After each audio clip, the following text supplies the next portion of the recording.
We are 2 back. minute ad. I'm in 2 minute a ad. Man. 2 minute ad. Oh boy. Okay. All right, we're doing the intro. Hey, everybody. My name is James, also known as Arya. We are doing the reception table episode 20. Can you guys believe we made it to episode 20? Make some noise. That's awesome. That's great. Yeah. Yeah. All right. Joining us today is our incredible DM, Sylv. Say hi, Sylv. Hey, Sylv. We got our good friend Justin. He's here. He's at the intro. What's up, Justin? What's poppin'? And what's kicking, chicken? Yeah. And then we got our good friend Cameron. Who is he playing? Cameron, who are you playing? I'm playing Calicath, the bandaged bard. You already know he's a fucking monster. Let's go. And then, finally, last but not least, my best friend and yours, Grayson. Hello, I am Satira Morin. I play the character of Grayson. I'm actually an Irish girl with devil blood. Yes. I'm very good at putting on non-Irish accents. Yeah, he's kind of like a puppet inside of puppet thing. It's kind of like we don't know who's in who, but it's one of those things. All right, we did have a little technical snafu. We were able to fix that. Everything should be swimming.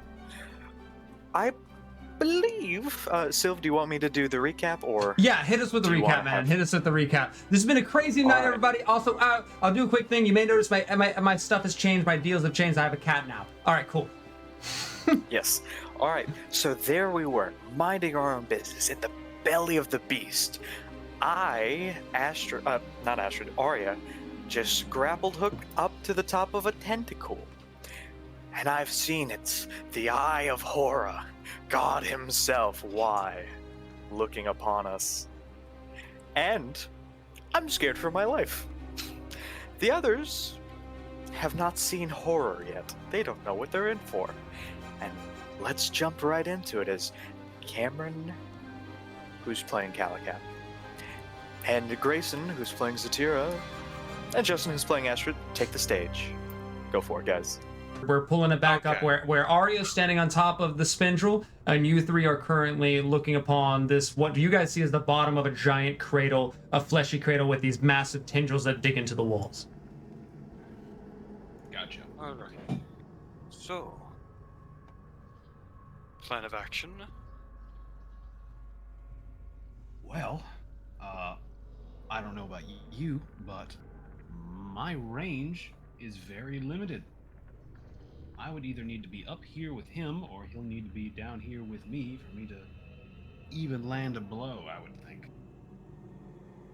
Well, fortunately, we already have one man up there. And I don't think Astrid would have a hard time maybe scaling that to get up onto one of those tendrils. However, if we can bring him down, that might be better. I think I have an idea on at least how to get some better damage on him while he's not acknowledging us. Oh yeah? Hit me with it. Well, don't, but tell me what it is. Well, I happen to have a couple flasks of oil. We could toss to Arya, or have Astrid take it up there. And Arya, Break Donovan. while you're up there, Right. sorry. I'm done now.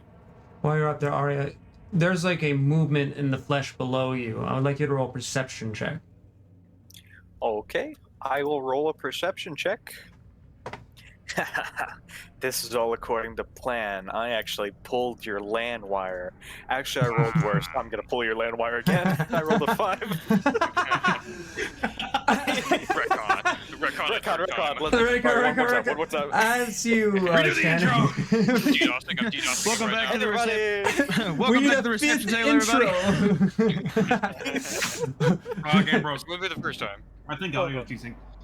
So, Oh, no. standing in this, the blue light illuminates the fleshy mound that you stand on. What you were standing on is actually see-through, like toad's flesh or a frog's flesh. It's almost this transparent skin, and you can see that there's this slow-moving ooze inside of there, almost making its way towards the center of of this mound where this creature with a massive golden eye sits in the center. But you can see that there's almost this river flowing inside of the large vascular tube. Mhm.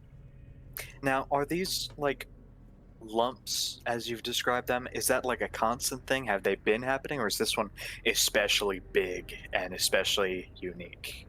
Like if I were to just look around. As you're looking around, you can see that there's several. There's a dark thing moving in this viscous ooze that almost like slowly moves like honey through the vascular tube, making its way towards the center. And as you look around, there are several others as well, just smaller in size. All right, DM. Arya believes in determinism, and while he is shaking, looking at this thing, he has an idea. And Arya will swing at this lump. If you don't mind. All right, I need you to roll to hit. Rolling to hit, I rolled even better than last time. A 23 to hit. Zarya raises his hands above his head. The sword gleaming. There's a small whistle as it happens. There's the blue light almost like reflecting off the end. The other three party members are too far away to object as they just see Arya's hand raised over his head before he begins to slice it downwards with the force and ferocity that Arya is known for, with no holds bars and no holds backs when it comes to a strike. The large swing comes downwards as the sword whistles before, as you swing down, Arya, you're slicing downwards, and as you slash into the flesh, you don't hit flesh. Instead, your sword scoops up a fistful of sand and sends it off into the side.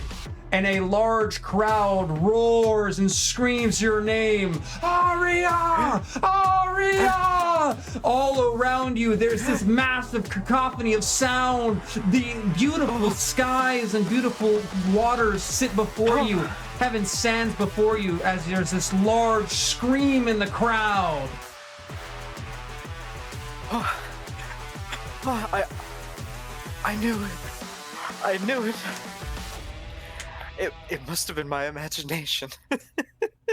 Heaven's gate stands before me again. There's this glowingness to your cheeks as the sunlight bears down upon you as this magnificent scene is unfolding. The crowd continues to scream and scream. They hadn't forgotten me. They found me. And as you do so, there's a man individual walking towards you with a long staff,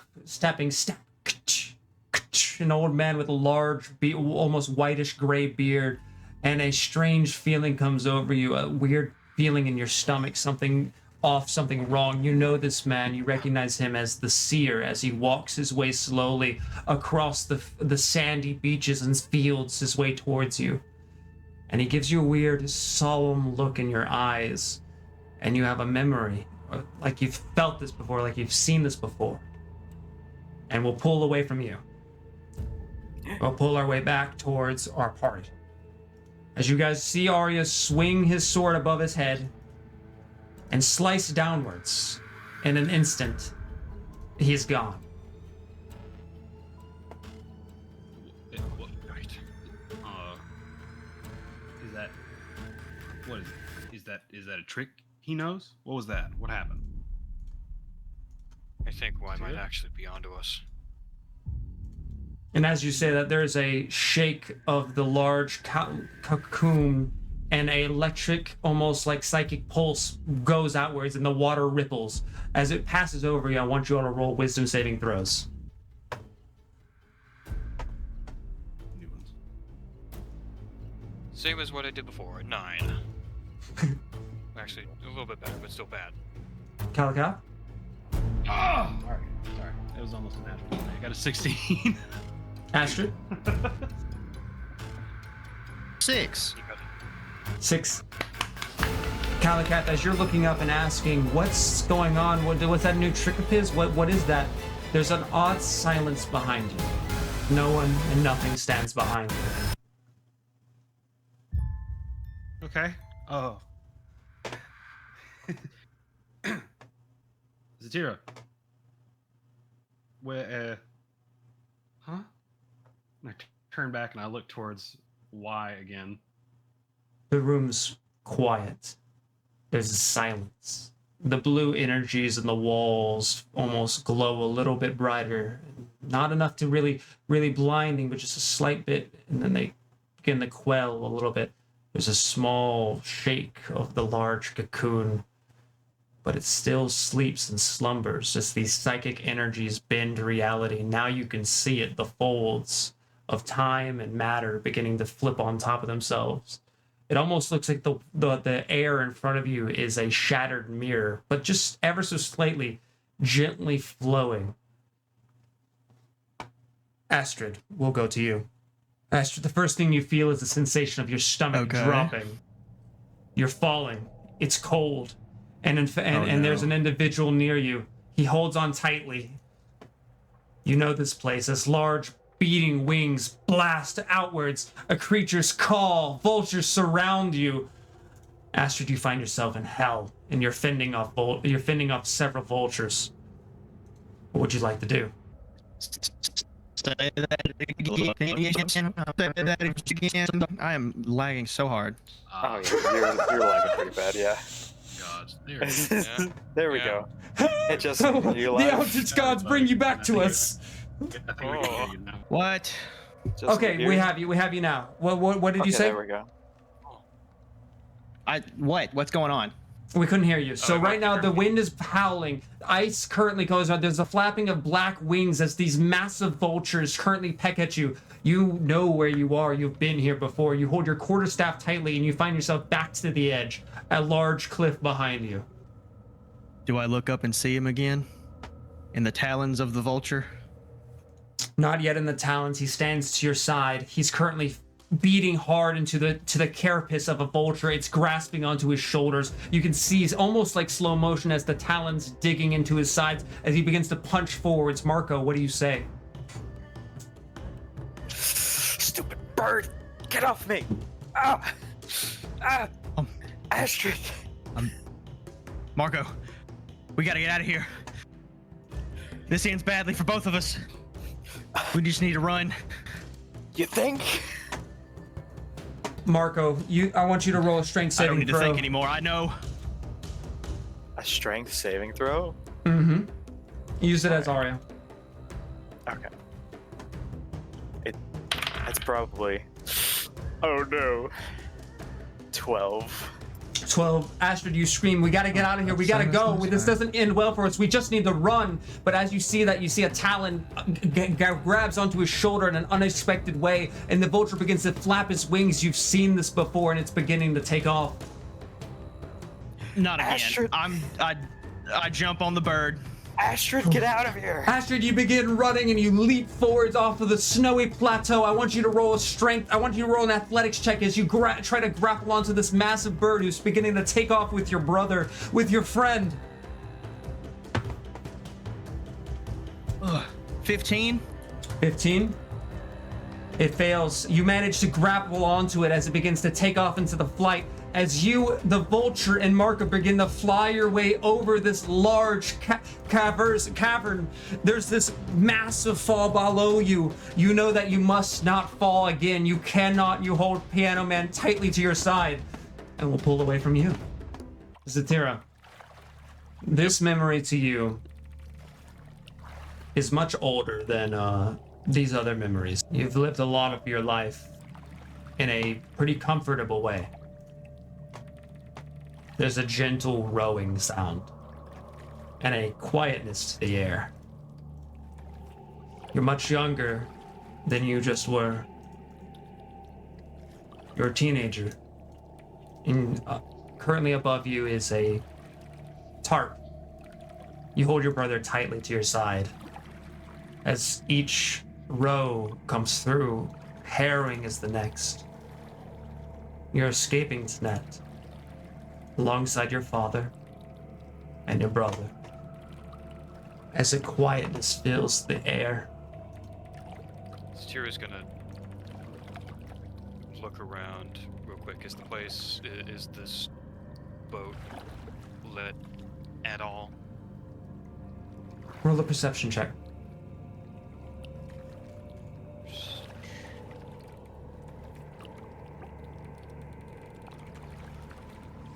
That is a natural 20 for a total of 24. I wanted to look around this boat and like see if it was lit, because I wanted to know if I could see and recognize that this other man is my father. Yes. You take a look out. There's a fog rolling over the marshland as you guys you guys are canoeing. There are 2 other canoes ahead of you. The tiefling man, bulky and stout in nature, his shoulders wide, is rowing, and there's a quietness in the air. You feel to your side a very familiar weapon, one that you did lose. Your old crossbow, handcrafted by him. He taught you how to shoot that. Your brother's much younger. He doesn't remember this. How could he? There are towers, large, dark ones with lights that slowly scan over the waters, but you know that your father has a plan. The farthest boat ahead is a smuggler, and you paid your coin. There's a breathlessness to the air as your father quietly rows. Everything moves slowly, yet every moment feels fast. The light scans over the horizon, but you feel secure, at least as much as you can in this situation. And your father looks down to you. He gives you a comforting half smile and gives you a quiet nod as to say, we'll be all right. What would you like to do?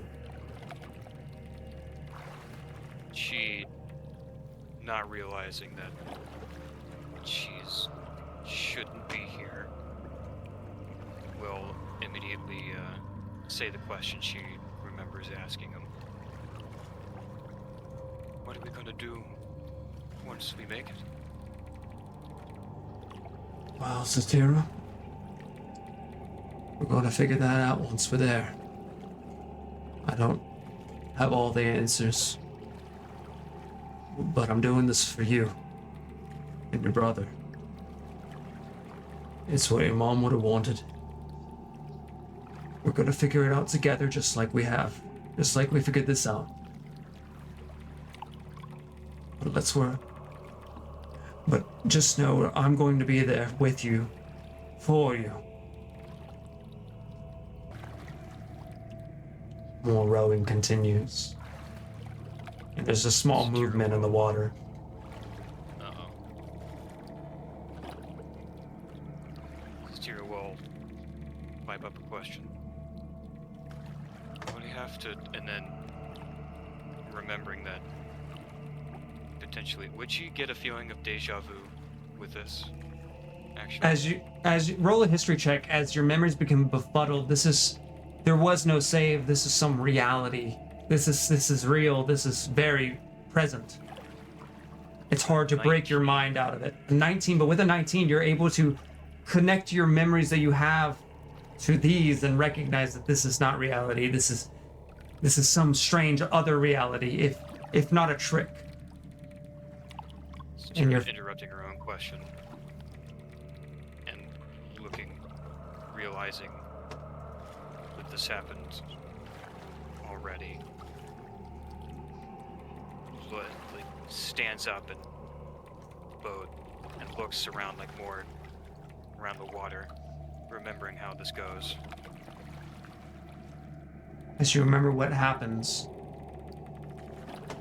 you look around. There's just another disturbance in the water.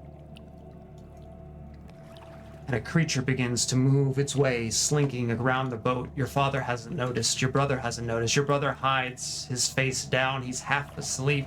You guys have been rowing for hours now.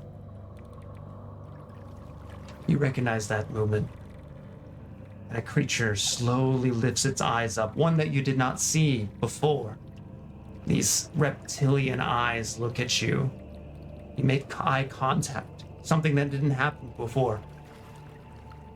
The snake-like creature lowers its head back into the waters and begins moving its way towards the boats. He, in that moment of hesitation, realizes that what's about to happen, and this time tries to quickly draw her crossbow and fire at it. Quickly, you reach for your crossbow, and you pull it forwards, and we'll pull away from you for this moment. Calicat, as you sit there in silence, your party member's gone. The large creature's eyes lull in the sleep. What would you like to do?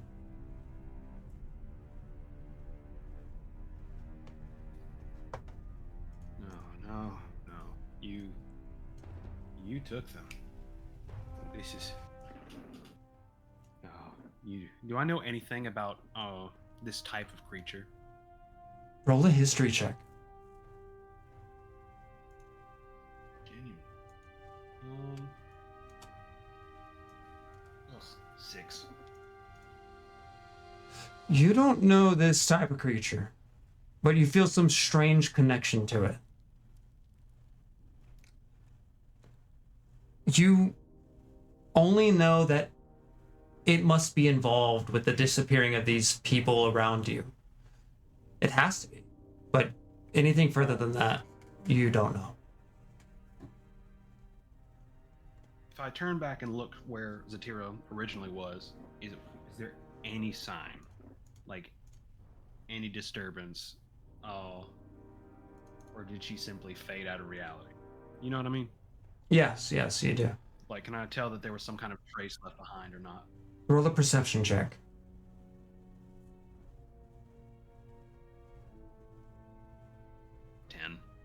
10. Nothing. Almost like Satira was never here in the first place. And as you're looking, there's another shaking of the creature as another pulse of energy kind of rumbles its way down into the waters and over the edges.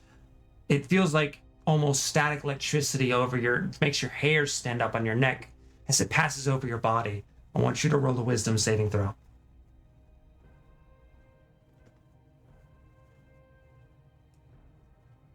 Dirty 20. Dirty 20. You stand there. Yeah. The creature's still sleeping. And do you have any other actions before I pull away from you? I do. I go reaching through my bag, and I pull out an oil flask that I have. And I look at it and I say, Satira started telling me some kind of plan. I don't know if I have everything I need to do it, but I want it to know I'm here.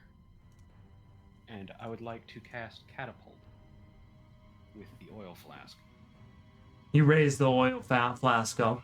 The arcane energy is beginning to cast. How do you describe this cast? As I raise it up into the air, as I raise it up into the air, you start to see an arcane energy. It starts off seemingly green and then fades into red as it surrounds the oil flask. And in my still half transformed state, I rear my right arm back as I get ready to throw it as hard as I can. And my arm it looks as though it starts to transform. It gets a little bit bigger, but just the arm. And as it does, fling it forward as hard as I can. And the moment it leaves my hand, my arm goes back to normal, or relatively normal. The oil begins to go flying through the arcane spark off of your hands as it goes flying towards the creature. You know that this oil is being the beginning of a chain reaction as you possibly plan to light it, and it goes, and as it makes impact, I'm going to pull away from you. Back to Arya. Arya, the individual before you, taking each step, he stops. This is the great seer Joey. He stands beside the crowd as he looks at you with a almost concerned face. He looks over, and his eyes speak as though he's going to tell you terrors. He looks over to the crowd, and when he speaks, there's a boomingness to his voice, like a thaumaturgy, as he yells out to the roaring and cheering crowd. They know that Arya Sophia will save them. They will protect them. He looks at you. Trakira has returned. From the depths, he's come from the chain dimension. As these large contraptions to your left and right begin pulling, these chains begin to wrap around these massive wooden spikes deep within a metal cage. You know this is how the creatures of the chain dimension work. They use the chains to drag themselves onto this plane of existence, and something begins to emerge from the waters. Hail, Joey. Worry not, citizens. Your hero is here. The creature rears its ugly head. The horrid beast breaks free, pulling itself out of the waters. Large chains hold it to these contraptions as it rears its body forwards. You've seen this creature before. You felled it once before. A three-legged dragon covered in bronze roars outwards. A massive necklace filled over its neck as it feels with the blue energy and it looks towards you. Arya, it's your turn. Oh, well, completely engrossed in this, and, you said I have deja vu that I have felled this beast before. I try to do so again. I run towards it. Almost moving at an incredible speed, you're able to dash your way across. It's seconds before you and the dragon meet each other towards the center, and an energy comes around, an excitement to the crowd. You've been here before. This is your place. This is your jam. The three-legged dragon screams. What would you like to do? All right. Well, I'm going to try to jump and drop attack, down smash it with my All sword. right. Roll to hit. All right, rolling to hit. I roll a 13. 13. All right. As you do so, there's a strange energy that fills the air. It manages to dodge your strike. Would you like to roll again? Yes, 2 attacks. We rolled the same. We rolled a 13 again. 13. As you go for the strike again, the dragon rears its head side to side, and a almost strange movement. This creature's almost fought you before. It knows the maneuvers. You're gonna have to change things up as the crowd screams and roars and yells. And the creature is at the end of your turn. Yes. Yes. The yes. creature's neck begins to light up a strange blue color, and you see its mouth opens, its teeth filed down, almost this strange blunt, almost like herbivore style teeth. As it rages up, there's a crackling electricity in its throat, and it begins to blast forwards towards you. I want you to roll a dexterity saving throw with advantage. Alrighty. You may know everything I'm about to do, but that's not gonna work because I know everything you're gonna do. I rolled a critical 20. Critical Natural 20 for 21. Okay. As you do so, there is a almost like cartwheel that you do with one hand standing up. You can rate your body leaps over an electrical blast that fires outwards. Your right hand gently feeling the electricity just for that good buzz as you flip onto the ground. And the creature tries to bite out at you as you dodge left to right. It's your turn. The crowd all the while getting more and more excited. Very good, very good. This is where I deserve to be. This is where I want to be. I don't know what daydream I was stuck in, but this is it. Okay. And we'll pull away from you if that's the case. Also, the audio is scringling again. Oh no, we're having audio issues. It's just crunchy. All right. Ugh, that should fix it. Let me know if it doesn't. I apologize, everybody. Strange issues with Discord. I struggle. That one I think I caught pretty early. Okay, so- we might have to switch to Skype if this keeps on. All right. Yeah, I got that one pretty early. Good job, guys. Well done, everybody. Moving on from you, we're going to move on back over as a frigid battle ensues. Astrid, while contrary to this more playful event, there is a almost darkness going on as the winds howl, and you feel yourself trying to fight for your brother as he begins to get lifted over the large pit. What are you doing as you guys get lifted above, Currently, you and your brother sitting above a massive chasm. What is going on?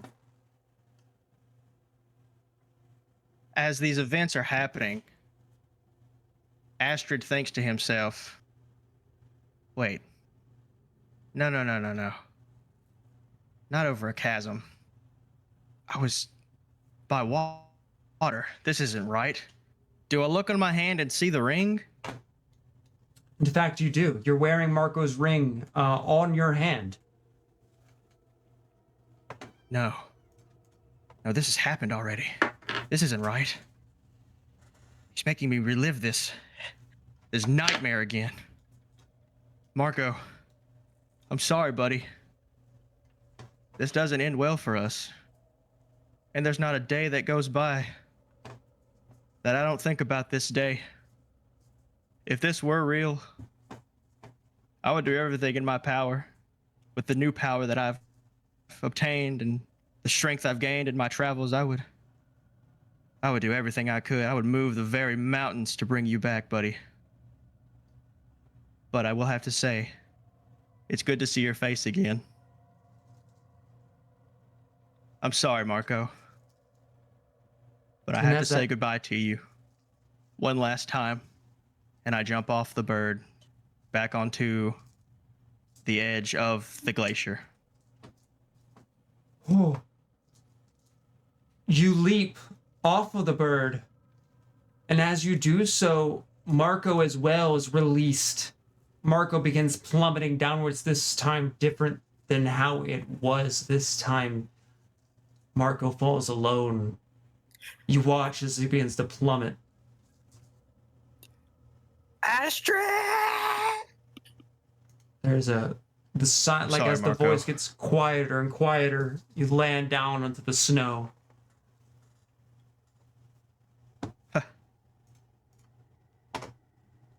I'm gonna kill you, why? But I have to thank you for letting me see my brother one last time.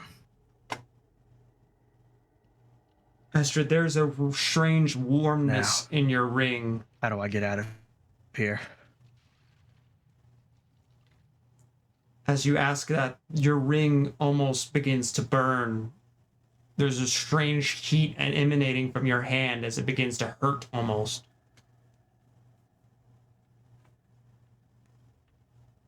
Marco disappears into the darkness. Is the heat too much to bear, or is it just a constant sting?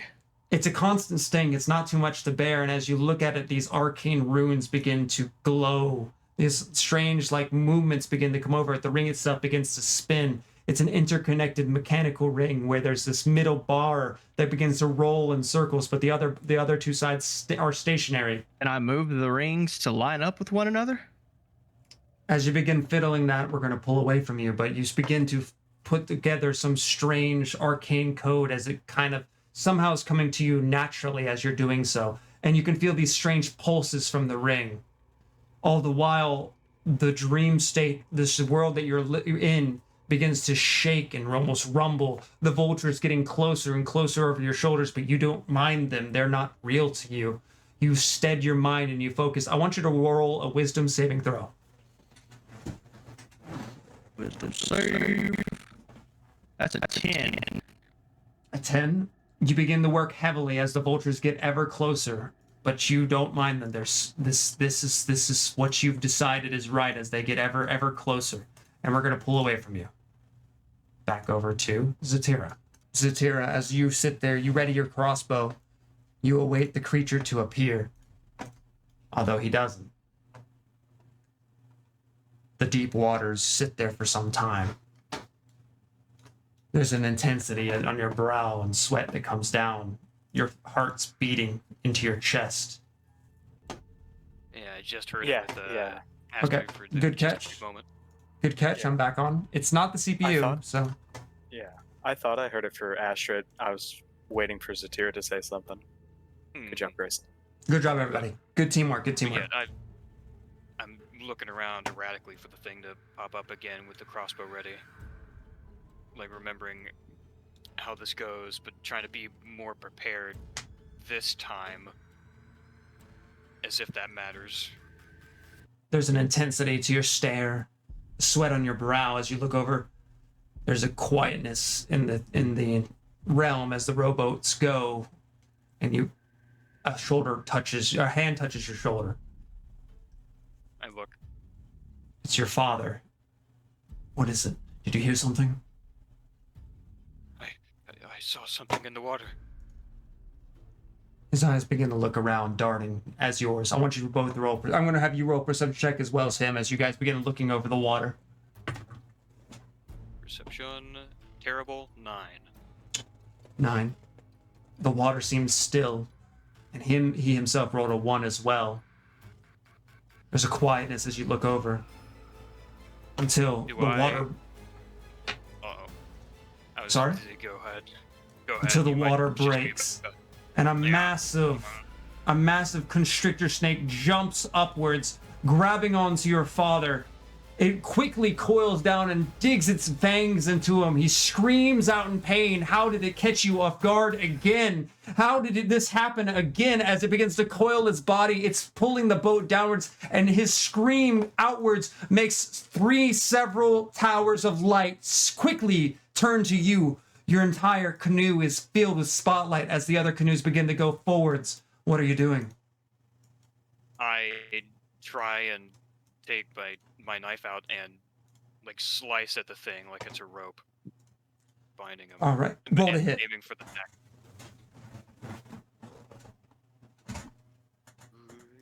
No, that's not the right menu. Stab. Oh, 8. 8. As you start swinging, your body's not as strong as it was. Your movements are not as powerful or quick as they have been.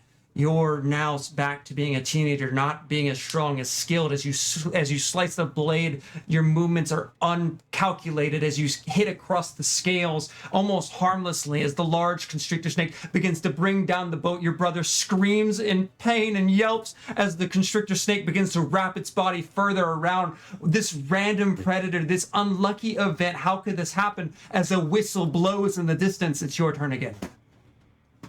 I will again try and stab, but this time call to their boats. Help me, please. Roll to That's a hit. 22 to stab this time. 22. As the blade goes down, I want you to roll damage as you stab it deep into its eye with a lucky blow. As you turn your face to the side, screaming help, only to see the boats slowly disappearing into the foliage. I rolled a 6 to stab it. A 6. As you do 6 damage, you stab it in the eye, and the snake doesn't give much of a sound reaction as the body coils tighter. You know that it took damage, but it's still such a massive thing. This creature, huge and wrapped around your father. How are you going to get off as he struggles against the beast? And the canoes, you see them speed up. They start to pedal faster and faster. It becomes your father's turn as he then grabs his own dagger and jabs it up forwards as the snake takes another grasp of pain. And with that, the whistling begins to get louder, and a much brighter light coming from Tanet begins to glow against you. 4 lights now hitting your canoe. There, you can hear the footsteps of soldiers running about and screaming off in the distance, but you can't quite see anything. If you guys are going to escape, you need to get away now. You need to get this snake off of your father. It's your turn. Okay. So, bear with me on this. I'm gonna try and get my hand underneath where the snake has bitten him and try and get myself bitten and intentionally have my boiling blood bleed into its mouth. All right. As you do so, I want you to roll an athletics check as you begin to try to force this bite to happen. Hey, Sylv, the audio is messing up again. On the Discord? Yes. Okay, what was that roll? I got a 19 minus 1, total of 18. 18. As you begin to pull, you begin to use your wedge or your dagger in your hands as you begin to wedge its mouth and teeth upwards, and your father helping by pushing the bottom jaw as hard as he can. He doesn't know your intent, but as his does, you can see that his boiling blood's also falling into the mouth of the beast that does not care. This creature's almost suited to prey on tieflings as an ever-present guard. And as you guys pull together, the creature can't take it anymore. The knife and bears, it lets go, and your father falls onto his back. The creature disappears into the water. The creature then falls, you disappearing, and you guys begin to pull. Your father quickly grabs one oar and screams, "Grab the other! We gotta go!" As footsteps get louder and louder. I listen to him, grab it, and then dive off the boat with him. Oh, he's staying on the boat. He's using the canoe. He's trying to staying push on the you. boat. Yeah, he's grabbing you, Oh, telling you to grab a oar to help row. Yeah, okay. I grab the other one and then like assist in trying to speed us along. You guys begin put the pushing light on along. if there's a light on our boat. There was no light on the boat as you guys were using just the moonlight together as you guys went out during a 3/4 moon, and you guys begin rowing your way across frantically as you go, and you can feel your muscles getting sore, the lights getting farther and dimmer behind you as you guys begin to progress your ways through the swamps and the marshes. The other boat's nowhere in sight as you and your father tirelessly press on and on and on. It feels like hours go by of this constant pushing and no sign of the pursuers, yet you still push on, and your father occasionally telling you, "More, go, we have to keep going, Zatira, we have to reach the ocean, then we have a boat at the ocean, Zatira, I'm trying. there could be anywhere, it could be any closer, push." We'll come back to you as we pull back once more to the rotation. Calica, what are you doing? Did my did my flask of oil end up making contact? The oil, with a loud shatter, there's a the oil spreads over the bottom side of this cocoon, and it does land. And as it happens, the whole cavern shakes. It's a strange sensation as you have to rebalance your feet to keep from falling to the floor as the whole chasm shakes outwards, although you recognize something's different about this. This wasn't the beholder. The whole chasm itself moves, and the water ripples as a strange, almost distant boom happens, a small explosion sound. Unsure of what that is, but nonetheless, you see the oil hit across the body. And while that happens, there's a strange glowing light to your right as you turn to your right and see a half-present, half-non-existent Astrid fiddling with something. It's like he's in memory of something as he appears for a second before a flicker and he's gone. I have to wake it up.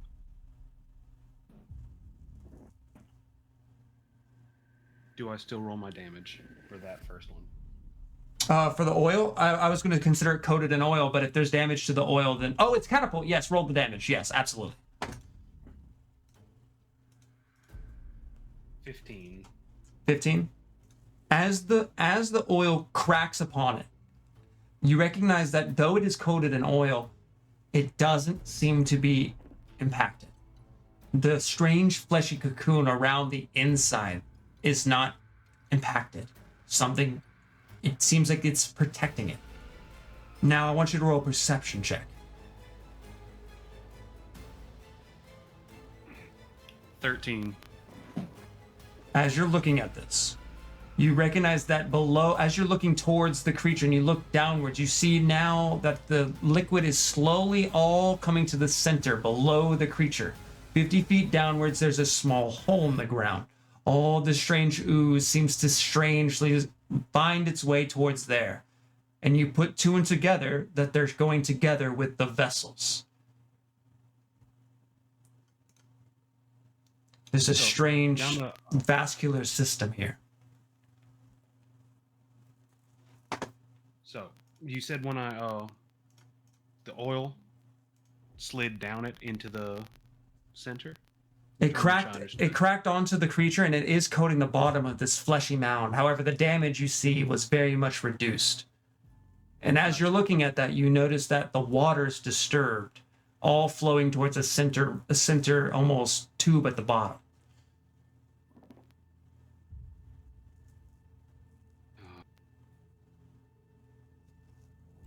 See what? Oh, God. Last resort. Last resort. The bottom of it is still coated in oil, right? Yes. Satira had a plan. I'm not going to stray off from that now. And I start rooting through my bag again. What's important now is I try to wake it up. I try to do something. I need to get them back. Even just hitting it, it's something. I don't know what, but it is something. And I pull out a lamp. Your lamp. I do have a lamp in my bag. As you pull it out, you see another flicker, the Goliath reappearing, and as that flicker happens, almost simultaneously, another big shake of the cavern, and you pull your lamp out. I'm going to ignite it and cast catapult again, aiming for the same spot that I threw the oil flask. Hey, so Mm-hmm. That's so weird. That's so weird. you don't have like Photoshop Yeah, you just do open. No, Do actually, you? my CPU is running at 32%. We are fine on CPU. It is Discord. Discord has a problem. And I don't know how to fix it This- yet. We gotta figure this out. We might. You might have been joking about the Skype thing, but No, We I'm might not kidding. That have to wasn't a joke. We Skype. might need to move the Skype. But let's We keep might on have to rocking move for Skype. now. yep. You pull out the lantern and you fire catapult. Is that a roll to hit or is that a saving throw? It's a saving throw. Well, He it hits fails. no matter what, but it okay. Yeah, that too. Alright. And I cast catapult at the same spot that I threw the oil lantern for 3 As the 3d8, 14 damage. 14 damage, and then I'm gonna add a 3d6 for fire, which I wrote over here. As that happens, the oil cracks upon the surface of this fleshy beast, and the fire begins to ignite. The strange, almost outer shell of this thing begins to light a flame, and there doesn't seem to be much of a reaction to the strange creature in the center, as it currently building in fire, and it's growing larger and larger. The mucus almost fighting against the flames and protecting it to some degree. And as you watch it burn, there's not too much of a reaction, and another big shake happens in the cavern. This one much more violent, and another distant boom from away. Is there anything else you'd like to do before we head back to the rotation? I can do. I don't know how I can get to it from here. Oh, I want to look up to where. I want to look up to where Arya was attached onto the wall. Mm-hmm. Is there any remnants of him left up there? Remnants of him, no. There seem to be similar to Zartira and Astrid gone. The only figure that's existing to some degree is Astrid, flickering like a light on and off out of this realm. Little bits of him are transparent and see-through, and he doesn't seem to recognize that you even exist. But like a ghost, he appears and disappears. You hear him mutter something about a Marco. I got one more plan. How likely, looking at the wall where Arya had attached himself above the tendril, just from a basic judge, how likely is it to be able to be scaled? It is scalable. The rocky surfaces, it's slick and difficult, but there are rocks that build their way up to it. It's a 50-foot climb, and it is doable, but it is very slick and wet, as the entire area is covered in this mucus. I don't have a choice. And I want to try and climb it. Okay, I'll have you roll an athletics check as you begin your trek. Alright. 19 for a dirty 20. The trek begins with an intensity as you begin your way up, and we'll come back to you. Moving our way back over, Arya facing off with the copper dragon. Its teeth bears down as you dodge another strike, and the tail swings around as you gently dodge that. Arya, I would like you to play your turn. All right, let's get this. Arya is going to use his crowd favorite swirly whirly and attack twice. All right, roll to hit as the crowd right. screams and roars. I do a wink to the crowd as I roll 122 and 124. With that, your blade finds the creature with both hits. All right, roll your damage. One 10 damage and one 9 damage for 19 as I do a little swirly uppercut and slash across his face. You slash across it. It creates a nasty scar over the face of it, and it looks at you with this strange, almost human look, though you know it could be no such thing, as the creature tries to snap back at you and you dodge it carelessly. You can feel your feet lighter than normal as you are currently hasted. Would you like to do another action? Yeah, for my final attack, I'd like to tell the DM that the audio is cringling again. God damn it! This shit makes no sense. All right, go ahead. Okay. You said I had another turn because he Yes. just bit at me. Yeah. Yeah, well, no, you're not. No, he hasn't bit at you yet, but you're hasted, so you actually have another action or another attack action. All right. This is called the Legend of Arya, Tears of the Heaven's Door, and I hold my sword horizontally, charging up, and give it a good swing like I'm hitting a baseball bat.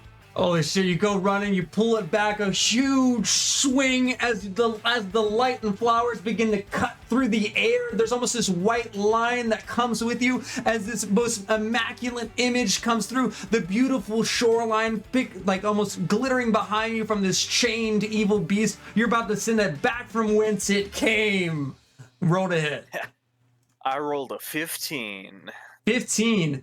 And as you do so, you almost feel a strange guiding force as you slice. Something that you almost feel like the slice should have not quite had the impact that it did. But as you do, your blade hits it with a massive boom. The sand begins to blow backwards. A huge crater appears as a crash happens. And the sound almost deafening. I want you to roll your damage.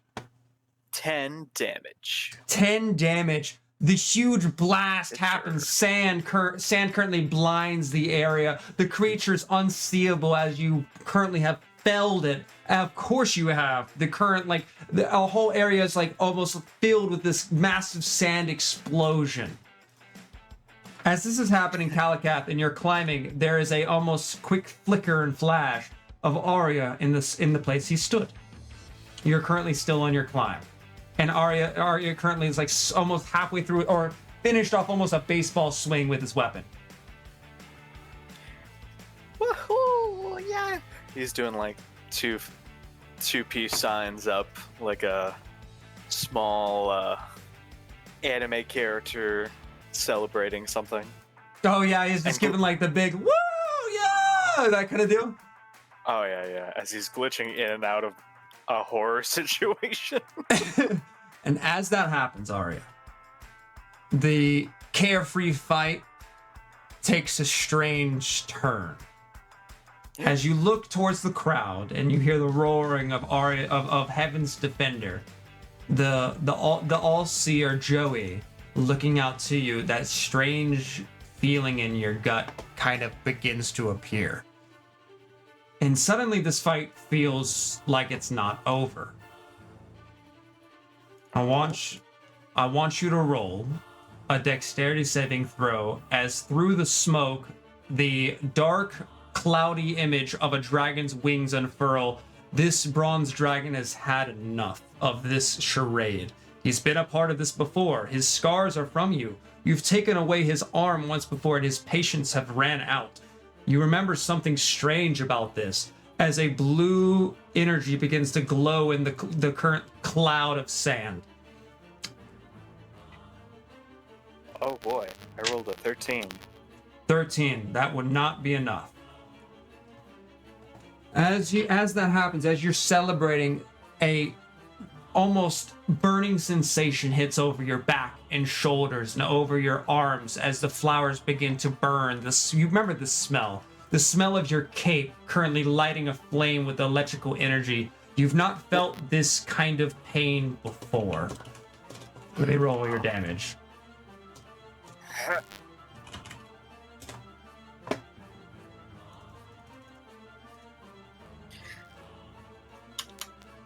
$28 electric damage as it blasts you across your back. The dragon's roar screams outward. You can hear what sounds almost nothing more than this painful, this regretful sound as the big blast hits you over your shoulders and crackles onto the floor. The old man sears, his eyes grow wide, and as he begins to run his body away, almost not to your aid as you fall to your knees. The crowd gasps. There's a silence and almost some screams, and there's a young girl in the distance, a very gentle, "You can do it, Arya!" As tears actually begin to envelop the sides of your eyes. You've not felt this pain before. And the big wings of the dragon begin to go up and down as the wind blows away the sands. And it becomes your turn. This bleeding copper dragon looking down at you. That's... His collar broken. Excuse me. Huh. Standing up from being pushed back, I take a breather. Hold my chest as this isn't something I was expecting. Never once has a beast sent from hell itself touched me like this. But I look towards my crowd. I see their fear, and I know what I have to do. I run towards the beast, and I try to put a stop to this. Perhaps Roll. for real this time. Roll to hit. Oh, whoops, that was the damage. A 25 to hit. That will hit. And the damage was 13. 13. Your blade swings upwards. And as your blades begin to collide with the metal dragon, you do hit the metal dragon. Its wings curl around to block the blow as best it can. And as it does so, there's sparks that hits between your blade and this creature. As the sparks begin to find its way sliding down the beast lifts its legs up. And as you have a massive blast, the left side of its body, the chains explode. As he redirects your attack onto the chain. And with that arm and wing free, suddenly the crowds go from screaming "you could do it" to a horrific scream. They begin running. This is unprecedented. The creatures of the chain dimension, creatures of hell, are breaking themselves free from this strange ruling of theirs. And you hear the dragon roar out with a strange look of intelligence. Arya starts freaking out a little bit. This has never happened. This isn't how it usually goes. He's the pride of heaven. He's heaven's knight. With a K. You see, with knight with a K. He's the hero in the story. This can't be happening. Surely this is a mistake, and he tries to strike again. This time with no flare, except the whistling of his blade. Roll to hit as your blade whistles, this time with no song, but pure sound. No fun as I roll 25. 25, that will hit. As your blade meets the carapace of the dragon, this time he was not paying attention to you. He did not have his reaction to deflect the attack. As you slice into it, there's a massive explosion as your sword meets its chest, and it howls in pain. I would like you to roll your damage. As its eyes seem not focused on you, not focused on the crowd, but somewhere else. You know to look at a monster's eyes. That's how you defend yourself.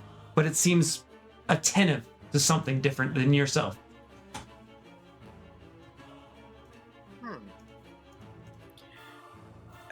Huh.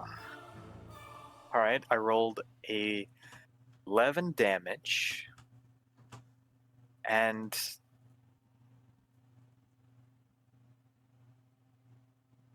I'm looking at its eyes. It seems distracted, you said?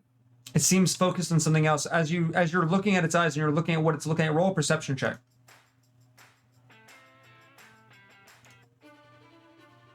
Ooh, 9. 9. It's with all the cloudiness and whatnot, you can just tell that it's not looking directly at you. Whoops. And it's focused on something besides yourself. The massive chain that was on its other side currently falls limp to the ground. Is at the end of your turn. Yes, that is. Its neck begins to glow blue yet again. Its body begins to pull itself upwards. You've not seen this before. These creatures, they can spit magical electricity, magical weapons, but nothing like this. This is something unprecedented. This is wild. And as it looks to its head at you, to the right, you notice its eyes now focus on the last standing, what you knew is the arbiters that bring the chained beast in at a controlled rate so that way you may beat them back from whence they came. An electric blast shoots outwards and this entire contraption explodes engulfed with a blue electric flame. The metal bends and the chains itself crackle and break as the creature begins to take flight, diving deep into the waters. Would you like to take an opportunity attack as it turns its body away from you? No. Instead, you take that time to dodge. You dip your body downwards as the tail swings over your head, just narrowly missing you, and the creature begins running and galloping before jumping upwards, trying to take flight, and its wings you see riddled with holes. It doesn't take flight, rather it dives, disappearing into the crystalline shoreline. And we'll pull away from you, from this horrific scene of your past, one that you had forgotten, but is brought back to you. Finally, we made ourselves with Zatira. Nearing the end of this endeavor, nearing your escape. But you know how this goes. Zatira. Go ahead. Are we still having to keep pace? Yes. Having to row quickly? Okay, she won't do it. That just. You guys are keeping pace. Go ahead, sorry. She'll just say to him, "You're bleeding." He shakes his head, nods with a no. It doesn't matter. We're almost there. I can see the ocean. We just need to break the line. Satira's going to keep a lookout for their potential pursuers. You take a quick glance over your shoulder. You see no pursuers. You see, in fact, one of the large watch gates, the towers that they use to keep people in, currently sits dormant. Now, it was meant to be. That's what the smuggler said, that this particular exit, you would find a particular amount of guards paid off and currently not busy. And that itself was true. As you guys go underneath the bridge, this lapse in focus, your father notices, Zatira, I know it's been hours, but come on, as he begins pushing and pushing. Zatira tries to remember, what's all these events, to know what's about to come next. Roll a history check, because while you should know, this should be so clear, something's almost blocking this, almost sending you down to follow this same path. That's 19 on the die, total of 22. 22. As you try your best to focus on it, and you begin thinking, you guys are pushing, and it's hard to focus while the oars are going, the water is self-lapsing per each push and push and push. You remember something. You remember a flash of white. You remember them. you remember the twins. And you remember why you never thought Kalakath to be an Aasimar. Because as you guys break through the river, out of the marsh, you don't need to remember, for they are there before you. Two massive winged individuals sitting at the ocean, right in between you and the exit. The night sky almost being lit now by these almost setting suns as they gently float their ways to the water. Your father, his head, shoulders go back, his ears perk backwards, his horns look upwards as the two Aasimar twins begin descending to the waters. And a loud Do I remember? voice echoes. What do you say? I was gonna ask, do I remember what they do? Well, shortly after this appearance, You before do. like it actually happens in front of me. You remember that your father saves you. You remember the flame. You remember that you remember them touching the water, and as they're heading their feet gently towards the water, you hear a gentle voice call out, "Do not be afraid." Almost a mixture of a man and woman as they gently descend, brother and sister. Their feet now only minutes from touching the water, as your father quickly grabs your brother and quickly grabs at you and screams, "Dive!" And he begins to shove you both into the water. What would you like to do? While I'm about to be shoved over, I will try and quickly take a desperate shot at them as like some vain attempt to delay this or prevent this or whatever. Yes, as your father's grabbing your brother, you take this shot. I want you to roll to hit.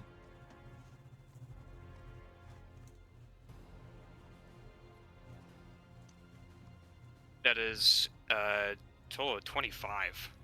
25. The arrow strikes true, or at least would have struck true, as it flies through the air. These burning suns of individuals, far too bright to look at. The bolt, you can't even see if it landed or hit it as it disappears into the bright light.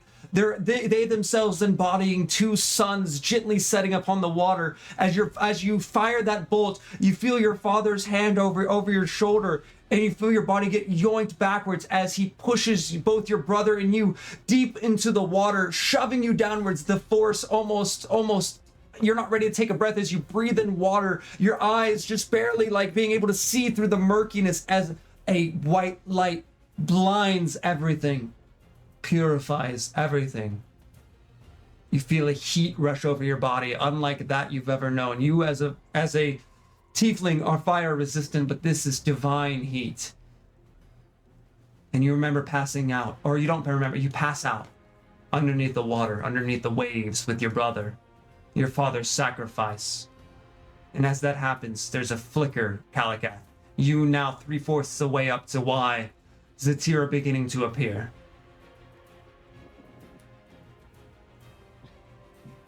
Zatira? Can you hear me? Zatira, you in Zatira fact in the can water. hear a voice in the void.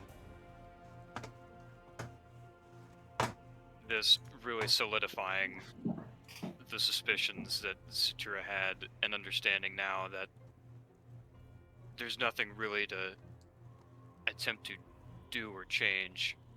It's just something that she has to follow through with to its inevitable conclusion.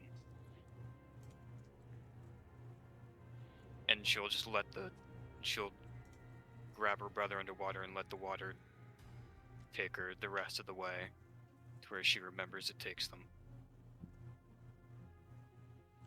As you hold your brother underneath the water, the heat cascading over and your consciousness fading along, and you've gone unconscious, knowing that your memory of your brother dragging you upon aboard a ship, making their way to Crossroads so many years ago, takes place. Astrid, as you sit within the snowy hellscape, your ring almost vividly on fire.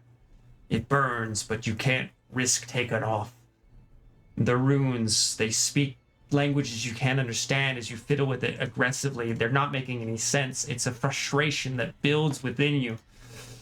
And as you do so, the vultures get ever closer. What are you doing? I will continue to fiddle with the ring until I think I see the. Just make sure everything lines up. But also, I'll take the dodge action while I do that. Okay, you pull the dodge action. I want you to roll an Arcana check as they come to attack you. Oh, that's an 8. An 8. As you fiddle around, the rings make no sense. There's a frustration that fills within you, and the birds begin to swipe at you, and your head ducks down as you look. You don't even look away from the ring as the first creature pecks at you, the other one claws as you ricochet that off with the other hand, almost batting it away. And though you never... Useless birds. The birds just... I've seen this play throughout my head. I know every move you're ever going to make, birds. I'm going to figure this ring out. And with that, the ring pulses. Just watched him die again. Wait. That word from me. Dragon. Do I see a... Could I make out something from that kind of resembles a dragon? Is there a figure of a dragon on the ring? As you do so, roll an Arcana check with advantage. Oh, let's go! Let's go, my boy! Okay, Astrid. A 19? Okay, a 19. Let's go, my boy! A 19. You're saying the word dragon, and you're thinking it, and there's a strange, almost otherworldly thought that comes across your head as you hear a voice echo. It's several voices, and they speak that he's near. And as soon as that overwhelming voice hits you and you're looking over that, your ring now says, in common, but also overlayered with draconic, dragon. And you can see that there's space for more letters and more words upon there. But it sits there like solidly. And you feel a certain surge of strength. And I'm going to pull you back as you find your way. You're the first one to make it back to Wise Chamber. Kalakath, you make your way up. At this point, you've made it to the top of the wise form. And Astrid fully appears now, fully present and before you, into the room. Oh my. Cal? Zatira? Astrid? Are you back? For real? Yes. Oh, damn those birds. What about the others? Damn that frozen hell. It's fake. It's not real. We need to try and get Arya back. It's an illusion. Man, He's making us reveal this, making us relive everything again. This isn't right. Well, how did you come back? I guess I was able to say goodbye one last time and solve what this ring means. And as I do that, my mind races. I would like to use a key point and summon my visage of the astral self. As you do so, there's a big blast of cold energy as the arms appear, and your arms sit there. Your astral arms appear over your shoulder, the two that you have. There's one over your left and over your right, and then two more below your normal non-astral arms, also astral as well. You are now a 6-armed monk. Oh, Oh my. Oh. Along with my visage?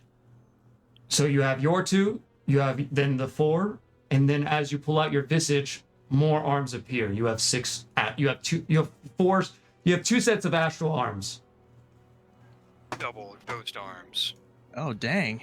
just arms. Wait. And the I visage. have more? Right? The visage is his mask. By Yeah. the way. My apologies. I thought the visage was his arms. No, his arms are his arms. Well, then describe your visage as you pull that down, as well as your arms. I made a mistake there. My bad. It's okay. Upgrades are good. So I don't. Upgrades are good. Arm I action. don't have 6 arms now, Have you pulled out your 2 or I arms? do have 6 arms. Did you pull out your extra pair of arms? I don't know. You did now. When I summon, well, yeah, everything's out now. So All right, everything's as out I now. summon my bad. visage,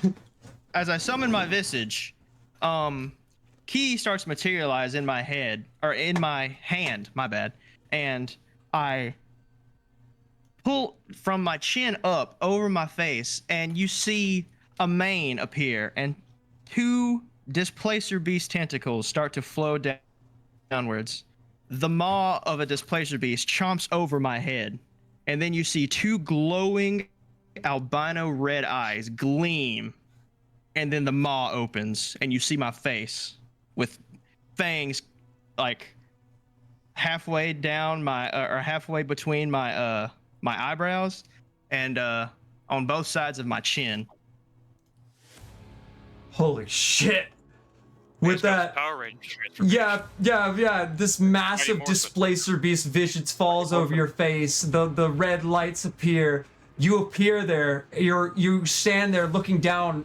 Calicath, you can see this glowing blue astral visage over his body. His arms sit by his side, and then 6 arms over his shoulder as he looks then up to you. Now, is Calicath within 60 feet of me? He is not, I'm afraid. Okay. So with my normal voice, I'll just say, Cal, cover your ears. This is about to get very loud. And I use Word of the Spirit. All creatures hear my voice within 600 feet of me, and I yell, "What? Holy It's shit! time to wake up! Everyone! It's an illusion! Aria! Wake up!" With that, I a say- massive scream! Wake up! The whole cavern shakes, and with that, almost as a reaction, Zatira materializes.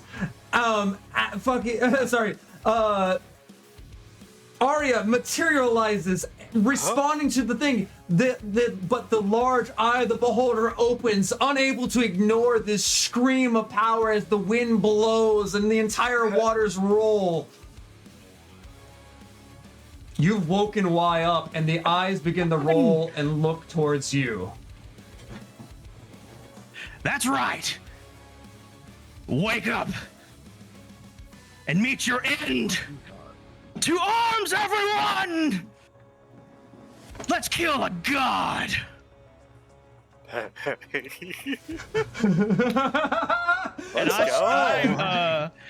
And I'll start climbing the wall with all of my arms.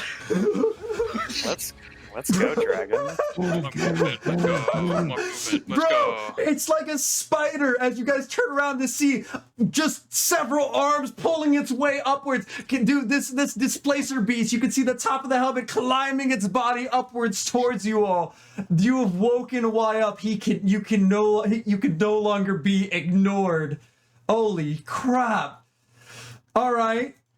Y's eye begins to look around frantically. He's gathering the situation. You get an idea that he doesn't fully know what's going on. And the first person to act, I think, is going to be Zatira. As you find yourself back into reality, what would you like to do? Satira, probably on the ground, because she was just floating before, will quickly dart her eyes over, see she's back, immediately whip out a crossbow and that another flask of oil, and try and cunning action fast hands attach the flask of oil to her next crossbow shot. Then, using like some of the thread she has is in her gear, and then part of her action will fire the crossbow bolt as well as that flask of oil. All right. Because he's in this stationary cocoon, as you fire you don't have to roll to hit. As you fire, the flask of oil meets the already raging fire on the side of Y and explodes and engulfs into further flames. But you see the eye still unsure of what's happening as it begins to look upon you all, scanning its way through this like mucousy membrane.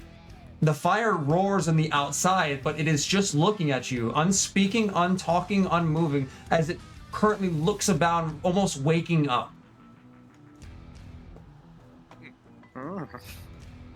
But Should I at least you roll notice my that the DM? flames don't seem to be doing much effect as it licks off of this mucousy membrane, seemingly protecting the inside.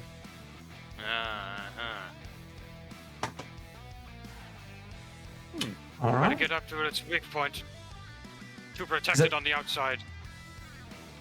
Is that the end of your turn? I will move a little bit just out of sight of the thing for now. All and, right. like, take cover, and that'll be my turn. Okay. That's gonna move it over to Astrid. Your turn. Okay, so am I up that wall yet? You can use you can use your movement to climb up the rest of that way. Shoot, yeah, I will. All right. You 5, 10, 15, 20. All right, make your way up there. You Hey. guys are now standing on top of this large fleshy tube, and you see that it goes towards this creature, currently an enveloped cocoon over the top of its body and over itself. It's like almost like a nut in an acorn. It is currently deep within this mucousy membrane as it's waking up, and you can see tendrils reach down over the sides of its face and reach into its mouth and pick at its teeth as it's beginning to look upwards. It's like waking. It's like almost a baby waking up. Why? I'm going to kill you. Why? Since I can't really reach him, and that's all of my movement, I'm going to also use. Oh, you still have a lot of movement. That was 25 feet. Oh, 20 no, wait, word. How sorry, close am I to never him mind. It's then? 55 feet. No, that would be all your movement. I forgot about the height. So that would have been all your movement. And in fact, you would actually be technically right there. I forgot about the height for some reason. Word. Okay, so I assume he's within 60 feet of me right now. Let's take a look. Now that you're up there. Let us He take is a within, look. yes, he is within 60 feet of you. He is 40 feet away. Okay, I'm going to use Word of the Spirit again. So now that only he can hear me. And Okay. I want to tell him so that he can only hear me and me alone. Why? I know you can hear me. I don't know if you can feel fear, but I'm going to introduce you to it. I'm going to rip every single stalk from your body. I'm going to use your teeth as a dagger. I'm going to rip you apart. I'm going to kill you for making me witness my brother die. I will make you regret stealing from me. I will make you pay. I'll make you rue the day that you were ever brought into this world, you foul creature. And I'd like to roll intimidation. Oh yeah. Roll to intimidate. To wit, I have advantage with. Okay, that is a 16 or... Okay, a 16. You know, 16? I'm pretty intimidated. Give me a second. Just see his modifier. Okay.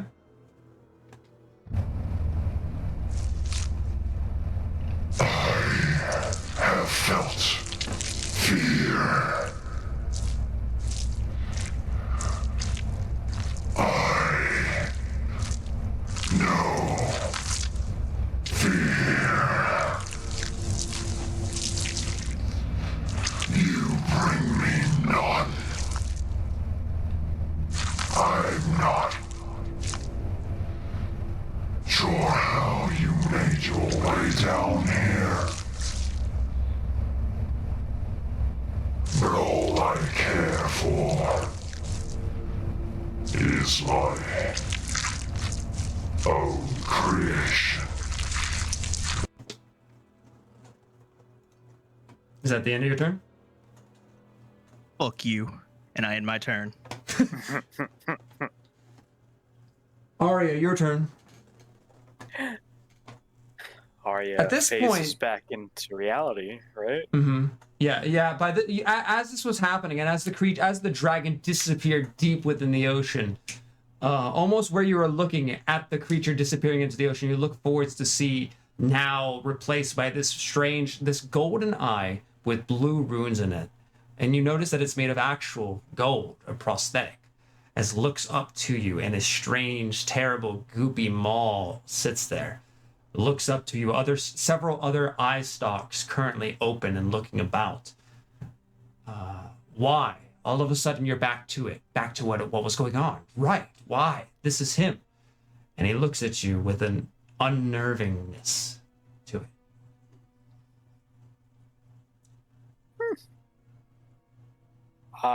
It takes Ari a second to get back to it.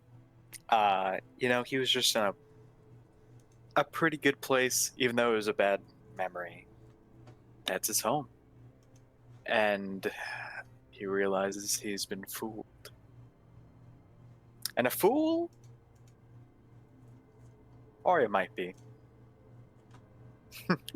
I mean, would a fool run towards the giant golden eye and try to hit it with a sword that whistles? Yes, that is exactly what I'm going to be doing. I'm going to run towards the eye and stab at it. All right, Arya. Hopefully this one does not go against what I think. And I believe it is within 35 feet of me. Yep, it is. All right. I will attack twice, Your Honor. Kalakath, you just made all that climb, all that work, and everybody just reappeared. And as soon as they reappear, there's Arya sprinting in full force with his sword over his head with a scream. All right, I thought it was gonna be my turn. For heaven. The pride of heaven. I roll a 19. A 19. I will say, as you are above this cocoon, you see that this creature, the main body of it, the black orb, the black ooze, is almost beneath like a few feet, if not 10 or 15 feet of this thick membrane underneath it. And you're going to choose, if you choose to attack, you will be slicing into that membrane. Yeah, that made sense to me, that I have to kind of open up the nut, as you said. Yeah. The shell. Time to bust this nut. No! Yes. Yes. Do I get inspiration for that? Please, please, Yo, please. Inspiration to Justin. Jail! That's an inspiration for you. Justin, you get an inspiration. Yeah. Yes! God damn Let's it. go. All right, you rolled a 19. That will hit. All right, I do 11, Yeah! 11 damage as my whistle goes in a downright This- up left position, and then I do the opposite. with This my ring is second- amazing. As you begin carving, slice, there's massive wind bellows that happen with each strike blasting off. But each time you slice into this membrane, you can see that the skin of it almost is just immediately replaced by more slime. As you continue cutting and cutting, it's not making Oh, much we get progress static. as you don't. Good static in doing- the audio. As you don't manage to good do catch. any damage. Good catch. All right, what if I said I rolled a dirty 20 for my second attack? You do strike. You can roll your damage as you hit. Okay. We rolled a 15 for damage. 15 more slicing into the membrane as Yeah. you don't seem Yeah. to be Yeah. making much distance, but you are making a little bit of an impact as you slice and slice. Come on. I can't fail. I can't look weak again. And I end my turn. Kalakath, your turn as you see Ario go running forwards. And Kalakath and Astrid, you guys notice that there's almost this smoke. As soon as Ario reappeared, there's almost this burning charred smell in the air and it's smoke that rolls over his shoulders. Seemingly the defenses of Y seem to have gotten him in damage, but not many others. But Kalakath, it does become your turn. Oh, yeah, I meant to ask that. Did the damage from the illusion world The damage carried carry over to the over. real The world? the damage carried over. You all had opportunities of taking damage. Oh my god. Oh my god, I okay. have something to. I definitely have something to tell you after this session, Rose, because I had a very funny thought and would have been horrifying to enact. Okay, continue, everybody. Kalakath, it is your turn. Ow. After seeing After seeing Arya reappear as if from nowhere, immediately taking off into a sprint, looking as though he was half burned to death. By the way, It happens. Galakath draws his blade as well and immediately goes charging in right behind him. As you and yells- step. Oh, go ahead.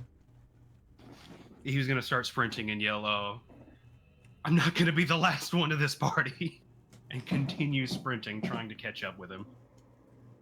As you begin moving, as you scream, not gonna be the last one, or not gonna be the last one in this party, not gonna be the only one in this party.